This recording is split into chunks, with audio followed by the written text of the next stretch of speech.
Para o Espiritismo, o que é caridade? Confira o quadro de entrevista que começa agora e saiba a resposta.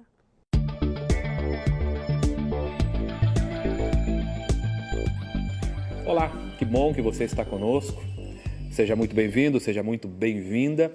E hoje nós temos a alegria de receber mais uma vez Cosme Massi. Cosme, seja muito bem-vindo. Muito obrigado. Se você quiser saber um pouquinho mais sobre o Cosme, acesse o site Nobilta, nobilta.com.br, nobilta.com.br. Lá você vai saber que o Cosme é graduado em Física pela Universidade Federal do Rio de Janeiro, tem doutorado em Lógica, Cosme, pela Universidade de Campinas, pela Unicamp. E eu entrei lá, tive curiosidade, vi que você tem até um prêmio de raciocínio lógico-matemático, é isso? Lógica-matemática. Lógica-matemática, Cosme, nem sei o que é isso, Cosme. Eu também não. Cosme, nós viemos aqui hoje para falar sobre a caridade na visão espírita. Isso mesmo. Que a primeira pergunta que eu faço a você é o que é caridade, Cosme? É muito importante. Kardec vai tratar desse tema em várias obras, principalmente o Livro dos Espíritos, porque é um tema fundamental para todos nós. E ele vai dar uma caracterização de caridade que difere muito daquilo que a gente encontra nos dicionários. Em geral, o dicionário vai sempre caracterizar a caridade como uma ajuda ao necessitado, aquele que precisa, como uma ação no bem para as pessoas que precisam, de alguma forma, de auxílio, de ajuda. Então, é um conceito bem restrito, o conceito de caridade no dicionário. Na visão espírita, o conceito é muito mais amplo. Claro que quem ajuda a pessoa, quem faz o bem, também está praticando caridade, mas a caridade não se esgota nisso, ela é muito mais do que simplesmente ajudar alguém. Então, pelo que você fala aí, há uma diferença entre fazer o bem e ser caridoso, é isso mesmo? Uma diferença muito grande, que a gente podia pensar assim, a pior situação possível é quando o sujeito faz o mal. Então, a gente deve evitar fazer o mal, por duas razões. Além de fazer mal à pessoa, você cria um processo de provas e expiações para você. Se você não reparar esse mal nessa existência, você vai ter que reparar numa outra. Então, fazer o mal é a pior hipótese. Então, você poderia dizer, bom, então vamos fazer o bem. Fazer o bem seria a hipótese melhor. Mas na visão espírita, fazer o bem não basta. Porque é necessário você fazer o bem de determinada maneira, de certa forma de fazer o bem, que os espíritos definem como de forma desinteressada. A caridade é fazer o bem desinteressadamente. Isso tem um nome?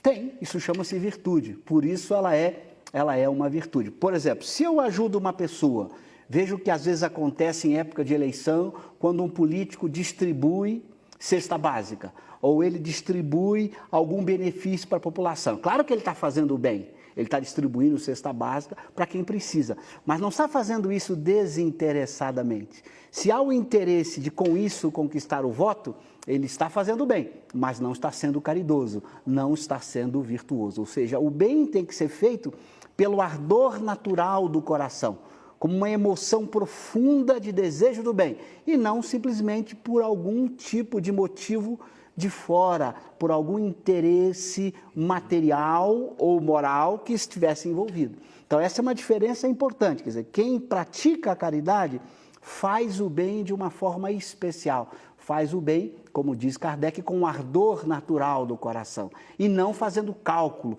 pensando o que ele vai ganhar com o bem que ele realizou. Embora seja o bem, isso não seria o ideal, isso não seria uma virtude? Não, seria o bem, mas não uma virtude. Aí que está a grande diferença. Você pode fazer o bem de várias maneiras. Em geral, você pode até começar a aprender a fazer o bem por interesse, por algum tipo de cálculo. Eu estou fazendo o bem para poder conquistar determinada coisa, para me dar bem na vida, para ganhar certo prestígio social. Você está fazendo bem, mas ainda não é virtuoso. Ou seja, para que você seja virtuoso e, portanto, pratique a caridade, você tem que mudar a forma de fazê-lo. Você tem que fazer com o coração voltado ao bem, sem fazer conta, sem ficar analisando o benefício que você pudesse ganhar a partir do bem que você realizou. Então, enquanto o coração não participa de forma profunda, o bem está sendo feito. É melhor fazer o bem do que fazer o mal. Mas não basta. A gente diz, fazer o bem é necessário, mas não é suficiente. É preciso fazê-lo também desinteressadamente. A isso que se chama, Cosme, beneficência, é isso? Na verdade, a beneficência é quando você faz o bem. Por isso que para o Espiritismo uma diferença muito grande entre a beneficência, que é fazer o bem, da benevolência, que é uma das virtudes que compõe a caridade. Benevolência é desejo, vontade do bem. Beneficência é ação no bem. Então, para dar um exemplo para ficar claro, eu posso fazer o bem sem que o meu desejo profundo esteja envolvido. Eu fiz o bem por algum interesse, para conseguir alguma coisa, para ganhar um prestígio social ou para conquistar alguma outra coisa. Então, eu fiz o bem, fui beneficente. Mas será que eu fui benevolente? Ou seja, será que o meu desejo profundo do bem estava dentro de mim ou era outro interesse que me moveu, quer dizer, me impulsionou? Por que eu fui impulsionado? Pelo interesse ou pelo desejo natural do bem? Na benevolência é o desejo que está presente. Quem deseja o bem, quando a oportunidade se faz, ele realiza o bem. Mas nem sempre quem realiza o bem está desejando o bem. Ele está, às vezes, fazendo por outras coisas. Ele deseja outras coisas. O bem era apenas um meio para ele conquistar outras coisas. Mas você considera que o caminho para a aquisição dessa virtude, por excelência, né, a benevolência, ele passa pela beneficência? Ou seja, a pessoa fazendo o bem ainda que não tenha o desejo profundo de fazer, um dia ela chegará a automatizar essa virtude? Se ela se abrir para isso, sim. Aí que está o grande segredo da ação do bem. Você vai praticando, por exemplo, a pessoa vai distribuindo, atendendo ao necessitado numa distribuição de sopa, na distribuição do alimento ou na distribuição do agasalho. Ela pode começar a fazer isso por algum interesse. Não, eu vou fazer isso porque aí eu vou ganhar uma assistência de lá, eu vou ser protegido de determinada maneira. Então ela começa, às vezes, com esses interesses.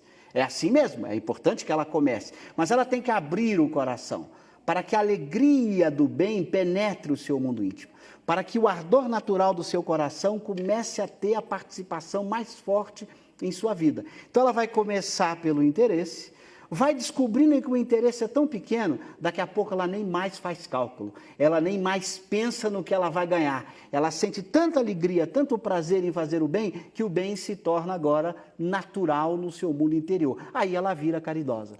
Antes ela era beneficente, ela foi evoluindo para a benevolência. E esse é o caminho mesmo. A gente não espera que a gente já nasça sendo benevolente.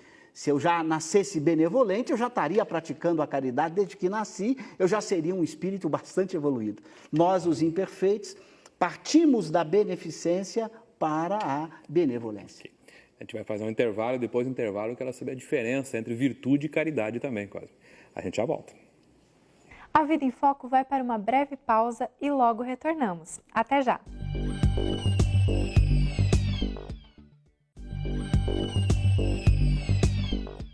Voltamos com a entrevista e o tema de hoje é Para o Espiritismo, o que é caridade? Confira. Estamos de volta. Cosme, eu tinha deixado uma pergunta antes do intervalo. Eu gostaria que você explorasse. Qual é a diferença entre virtude e caridade? Na verdade, a caridade é um tipo particular de virtude. Para o Espiritismo, uma virtude mais importante. Porque, na verdade, ela é a síntese de todas as virtudes que são necessárias ao progresso moral do espírito. Então, ela tem da virtude a marca essencial do desinteresse. Só há virtude se houver desinteresse. Então, como eu disse, a gente nunca pode definir a virtude pelo bem a ser feito. É muito pouco. Fazer o bem é um componente da virtude, mas não é o único componente. Você tem que acrescentar a palavrinha fazer o bem desinteressadamente. Então veja que a vida humana, quando você está agindo, muitas vezes nós fazemos o bem. Então é muito importante que a gente continue a fazê-lo. Mas para dar o salto para a virtude, você tem que conquistar esse ardor natural de que falei, que você conquista com o desinteresse. Quando você pratica a virtude mais desinteressadamente possível, você tem aquilo que Kardec chama de caridade. É essa virtude por excelência, em que envolve o amor naquilo que tem de mais profundo. É o seu coração que deseja o bem, sem fazer nenhum cálculo. Veja a questão. Imagine quando o indivíduo se torna verdadeiramente caridoso, ele nem pensa assim, o que vai acontecer comigo depois da morte? Eu vou para um lugar bom ou ruim? Ele não faz essa pergunta, porque se ele fizesse essa pergunta, não é o ardor natural do bem que estaria presente, mas o seu interesse.